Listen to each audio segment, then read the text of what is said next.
Diamond Mattress really, when you look at it, is kind of like an American dream kind of a story.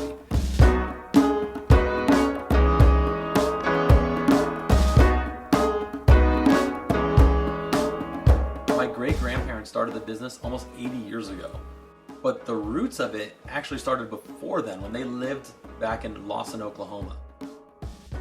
In the 1930s, our great-grandparents actually lived on a farm. There was a huge drought, and there ended up being issues with the farm, and locusts came through and actually ate up the farm. There was a big dust bowl that occurred. My grandfather traveled out here by himself, leaving his wife and family back in Oklahoma to find a job in Los Angeles. It took him about a year and a half to save up enough money to be able to finally bring my grandmother out, and they started making box springs in their garage at home. She would help with the sewing and some of the admin work, and he would make foundations in their garage. Their largest delivery, you can see my grandfather delivering on their Model A, their Ford Model A truck, delivering about 15 or 16 pieces. It was their largest delivery to date. But at the time, there was a massive steel allocation due to the war. All the steel was going for the war effort. And my grandparents were like, well, we might have to shut down the business. Luckily, they were able to get some contracts with the government to make mattresses and box springs for the government to support the war effort.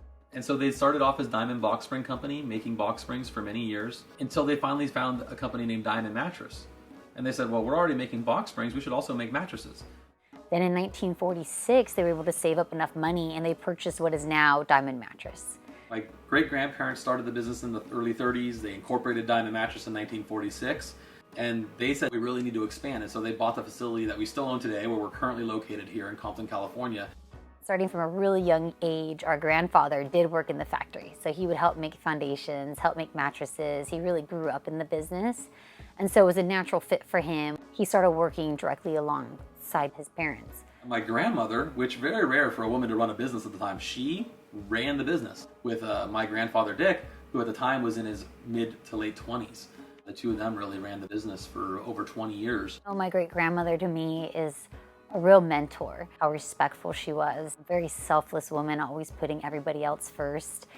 That's something I really aspire to be and look up to. One of the interesting stories that really was like part of the survival of Diamond Mattress was during the Watts riots. My grandmother, I mean, it was all they had. They didn't have insurance to cover fire and all this stuff at the time. As a small business, they're like, if our business gets burned down, we're done. At the time, they were in a part of LA that was really right where the Watts riots were going on. And so my grandmother was going to go down to help protect the business during the Watts riots. One of our employees, Bob Guest, who worked for the family for over 40 years, was like, well, I can't let Pearl go down by herself into the riots. So he actually accompanied her, and they went down. And when they got there, they found there was a number of homeless people in front of the building. And these homeless people were actually literally keeping people away from the business at the time. Because my grandfather, he would always give money to the homeless people around the factory. And so they actually literally protected the business during the Watts riots. So that's when she actually ended up purchasing one of the buildings that we're in currently. So it was all fields. We were actually only the second building built on our block. We had a garden in the back. We had dirt bikes people would ride all over. My father took over the business in the 1980s, and he created a financial stability for the company and kind of created the foundation for our expansion and growth now. He was always very hands-on, and he just liked to help people. So when he went to go pitch one of our largest clients to date, it was just him, our sales rep, and the driver in about 120-degree weather in the middle of the desert.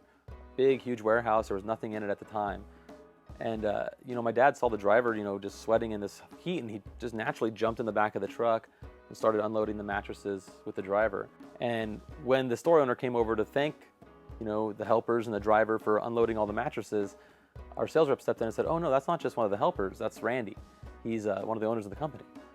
And the store owner will tell you to this day, he was like, I was sold right then.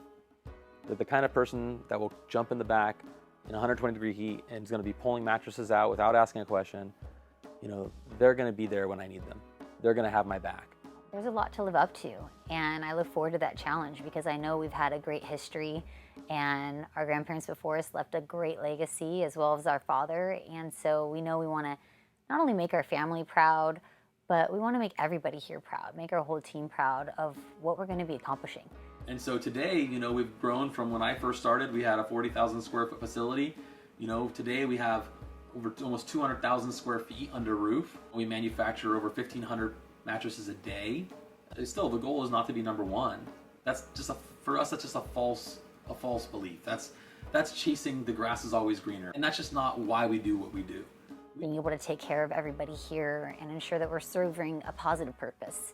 There's more to this business than making a mattress. We genuinely want to make sure people are getting good rest. My grandparents never had real big dreams of, becoming a massive corporation or being nationwide. I mean, that was never the purpose.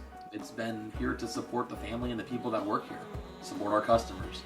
That was always the mentality, was, high integrity, having strong family values. Family always has been first. It's always family first. And so we still keep an environment that's like that today.